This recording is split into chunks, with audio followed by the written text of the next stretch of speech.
boys and girls, God blessed Jacob while he was working for Laban. Remember, he worked 7 years for Rachel, but then he got Leah instead. And then there was 1 week he married Rachel, and he worked another one.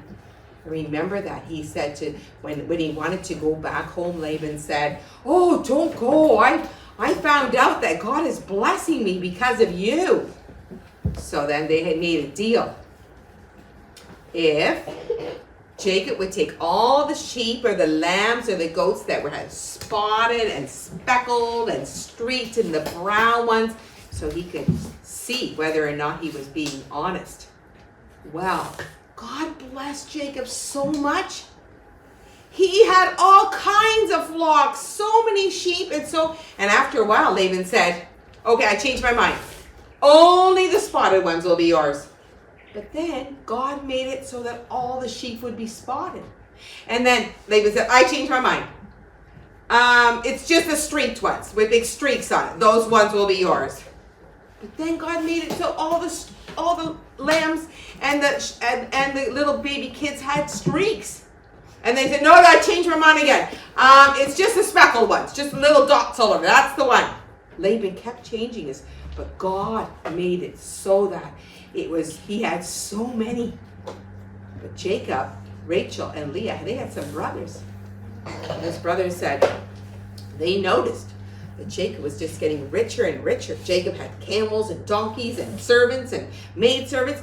And they said that Jacob, the reason he's so rich, that he's got so many animals, is because he's stealing. He's taking ours.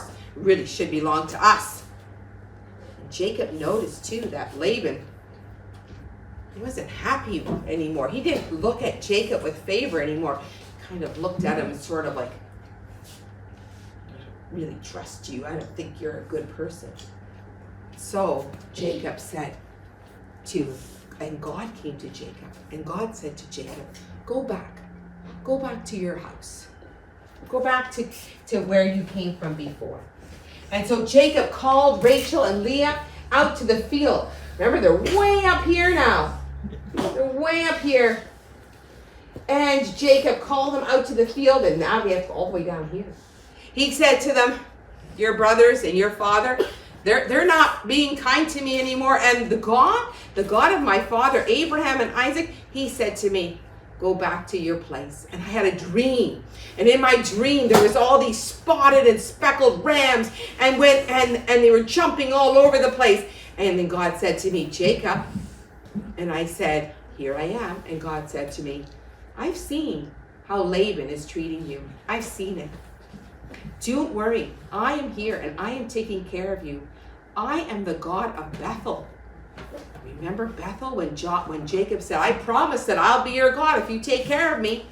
He said, "I am the God of Bethel, and I want you to go home, and I will take care of you." "Well," said Rachel and Leah, what possession do we have with our father? He's not treating us right either. All the money's kind of taken from us. No, whatever God says to you, you go do it." But Jacob was a little bit afraid. So he waited till Laban was out shearing his sheep far away. And then Jacob said, "Let's go now." He put all his children on camels, and he put his wives on camels. He didn't know something. Laban had idols, wooden idols. And Rachel thought, "Oh, I want those." And she snuck them, and she took them along. Her heart was not trusting in the Lord. We do not need idols. They do not take care of us. She thought they might, so she took them along. And there they went off. Laban wasn't even at home. And there they started going down. They started going this way down. Beautiful country, but all kinds of hills and valleys. And of course they had all the little children and all those sheep and those donkeys and the camels and the cows. They had so much of it, so they didn't go very fast. And on the third day, somebody told Laban, "Did you know that Jacob left with all your children and the grandchildren and all his flocks and herds?" When Laban, he said, we're after him. Come on. And he got all his other friends and his family said, we're going to chase him. So he started coming after. And of course, he could ride a lot faster than Jacob came. And here they were in Gilead, and Jacob was in the mountains. And the night before, every day, Laban got a little bit closer. A little bit closer. And at nighttime, God said to Laban, make sure that you do not hurt Jacob. Do not say anything good or evil to him. The next day, Laban came. And he said, what is this that you have done?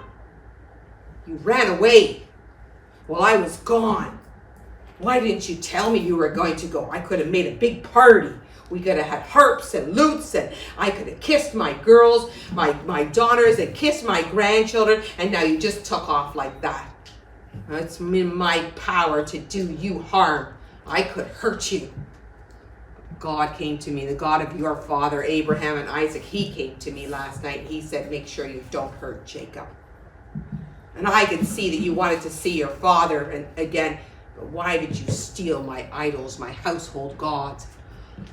I did not steal them, said Jacob. We didn't steal your gods, your idols. Ha!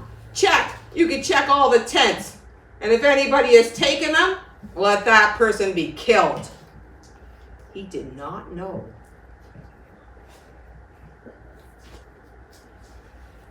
He did not know that Rachel had stolen them.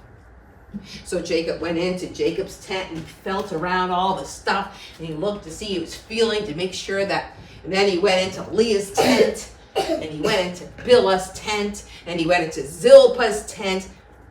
But Rachel, she was the one who had stolen them. So she went and she put them underneath the saddle. And then she sat on the saddle. And when her father came to the tent, she said, oh, please don't expect me to get up. I'm not feeling well at all. And so he checked everything in the tent, and he didn't find them because she was sitting on them. And he came out, and Jacob said, see, I told you. See if you can find anything that we have taken of yours, and put it out and let your family see and let my family see. You haven't been treating me right, he said. I worked for you so hard. At nighttime I was cold, and in the daytime I was hot. And if an animal died, I would give you one of mine. I would not. He said, you changed my wages 10 times. If the God of Abraham and the fear of Isaac had not been with me, you would have probably taken my daughters from me, and my flocks and my herds, and you would have taken everything from me. And Laban said, those daughters are my daughters. Those children are my children. Those flocks are my flocks. And those herds are my herds. See, let's make a covenant. Let's make a promise to each other that we will not hurt each other and that we will be true to each other. So they put a big stone, and then Jacob said, get lots of stones. So they made a big heap of stones. And then they said to each other, we promise never to go past here to hurt each other again, or ever. Not to hurt each other. And then they had a sacrifice, and they prayed to God, and they made a promise. And they called that big pile of stones, they called it Gilead. Oh, the other person called it something else, but I forget how to say it. Something like Jarmuth or something. And then Laban kissed all his daughters, Rachel and Leah. He kissed all his grandchildren. And then he went back to Haran. But Jacob keeps going closer back to the promised land.